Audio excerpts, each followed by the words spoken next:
Boa tarde, meus lindos e minhas lindas, saudade de vocês. A nossa aula de hoje, Ciências. Nós vamos iniciar o capítulo 2, Planeta Terra. Aí nas páginas 202 e 203, nós vamos ver mais à frente um pouquinho ainda desse capítulo 2, né? Um vulcão. E esse vulcão aqui, ele está em erupção.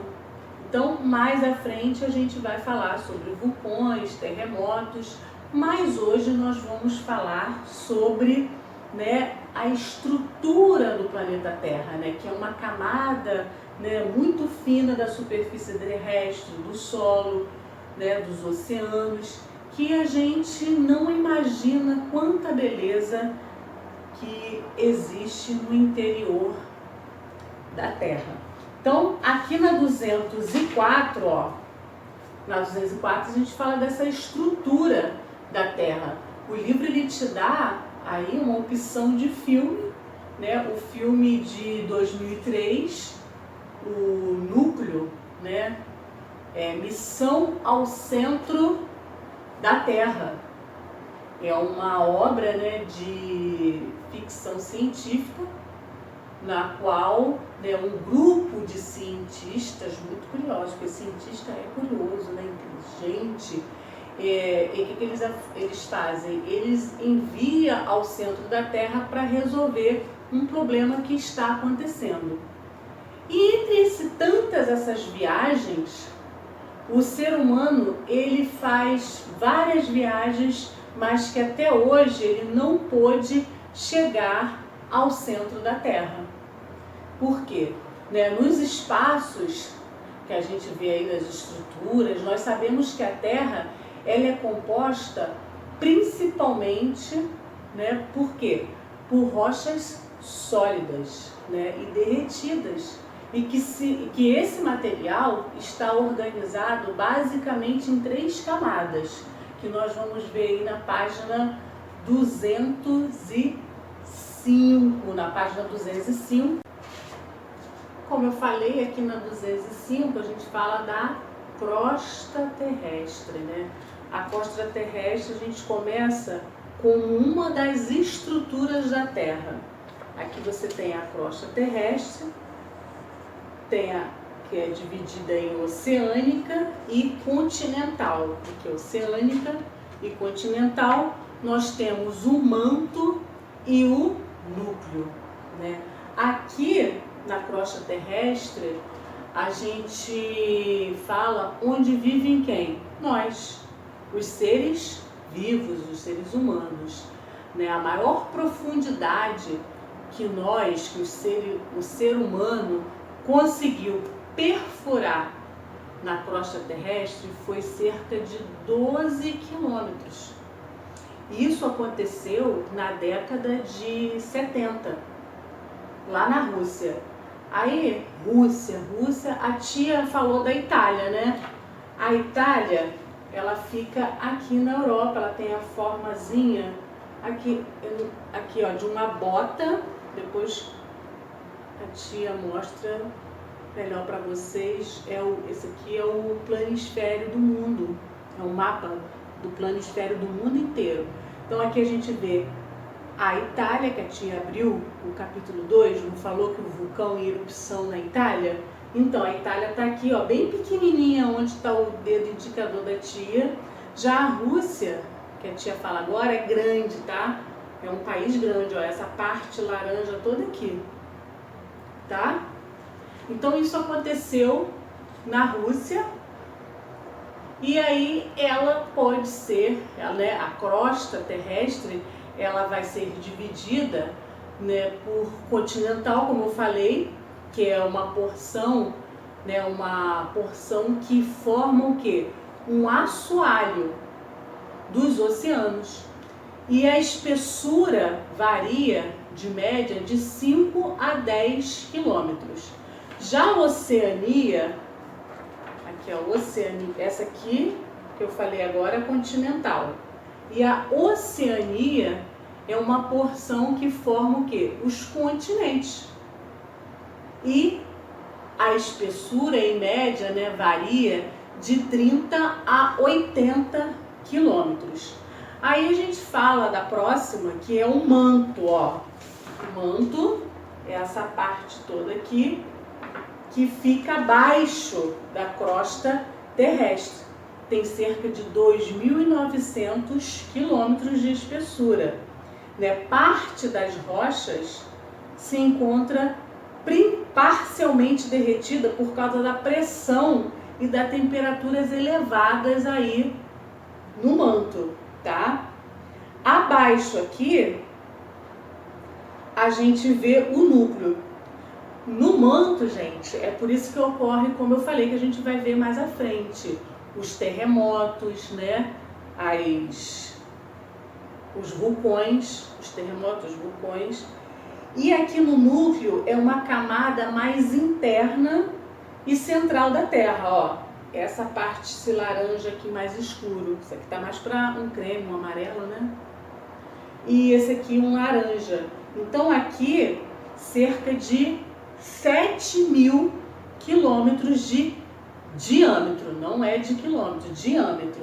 Essa camada é localizada logo abaixo do manto e apresenta temperatura que varia entre 3.000 Celsius a 6.000 Celsius. A Terra mede mais de 12.000 quilômetros de diâmetro, mas nosso conhecimento direto do planeta se limita à sua camada externa.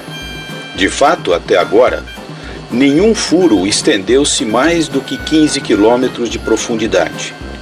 A partir de observações diretas, como o estudo de terremotos, cientistas têm sido capazes de montar um modelo do interior da Terra.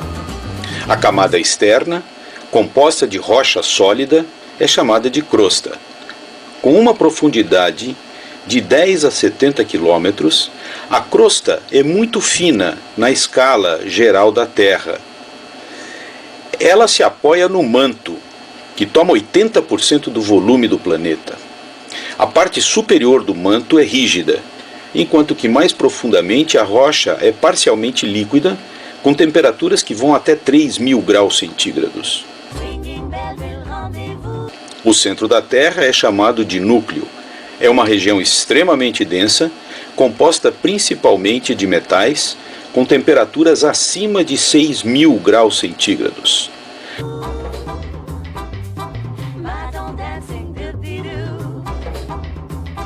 Parte deste calor, transportado pelo lento movimento de material derretido, sobe em direção à crosta, aquecendo-a. A estrutura da Terra. A estrutura da Terra é dividida em crosta, manto e núcleo. A crosta corresponde à fina camada da superfície terrestre e é composta por rochas sólidas, constituídas em abundância por oxigênio, silício, alumínio, ferro, cálcio, potássio, sódio e magnésio. Nas regiões continentais, ela é constituída principalmente por rochas graníticas, ricas em alumínio e silício, também denominada de sial. É um material menos denso do que nas regiões oceânicas. Nas áreas oceânicas predominam as rochas basálticas, compostas por minerais ricos em silício também e magnésio, denominada de sima. Sima vem de silício e ma de magnésio.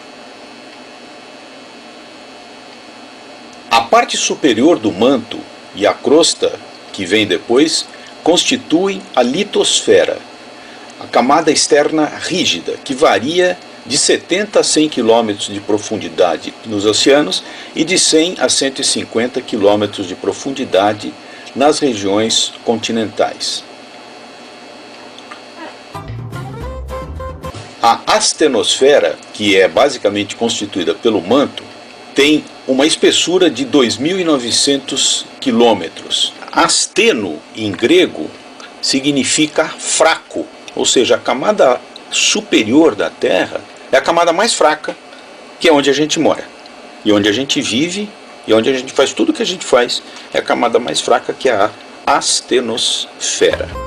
E encontra-se numa camada composta por silicatos, basicamente, denominada de manto.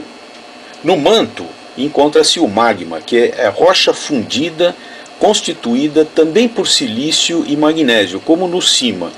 Depois disso vem o núcleo. O núcleo tem uma espessura de 6.370 quilômetros e deve ter sido formado por migração dos elementos mais densos para o interior terrestre. Ou seja, no início da Terra, a gente teve os silicatos, que eram menos densos, que flutuaram para a superfície, e os metais, principalmente ferro e níquel, que foram caindo em direção ao núcleo.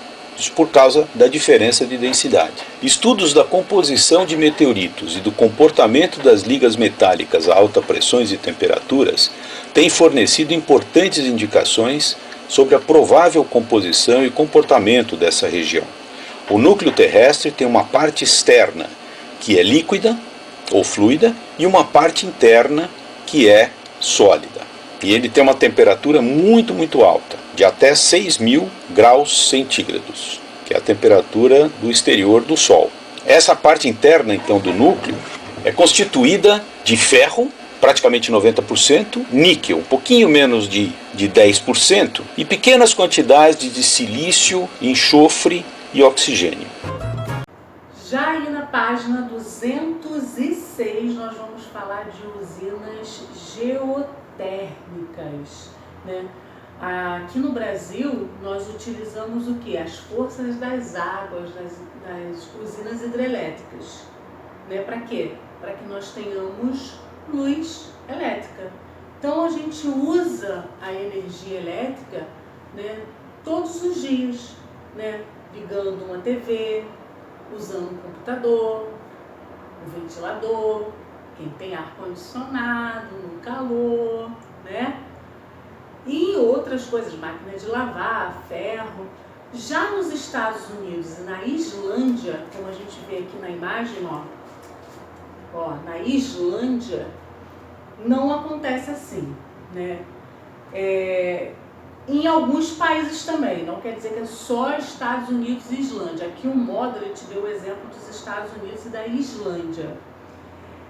Parte da energia elétrica é gerada utilizando o quê? O calor interior da Terra, nas chamadas usinas geotérmicas. Então aqui abaixo, ó, você vê uma representação, né, desse funcionamento desse tipo de usina. Então aqui por numeração, de 1 ao 4, número 1, tá aqui, ó, tá aqui abaixo. O calor proveniente do interior da Terra aquece fontes de águas subterrâneas, que ficam próximo a rochas aquecidas ou magma do manto, gerando vapor de água. Agora o 2 e o 3 estão pertinhos, ó, aqui no esquema. O 2. O vapor de água sob pressão movimenta as turbinas, que por sua vez acionam o gerador elétrico. Já no 3, como eu mostrei aí, o gerador elétrico ele faz o quê? Ele transforma a energia do movimento da turbina em energia elétrica. E por último aqui nós temos o 4. Essa energia elétrica gerada é transportada e distribuída para onde? Para nós, consumidores, pelas redes de transmissão e distribuição.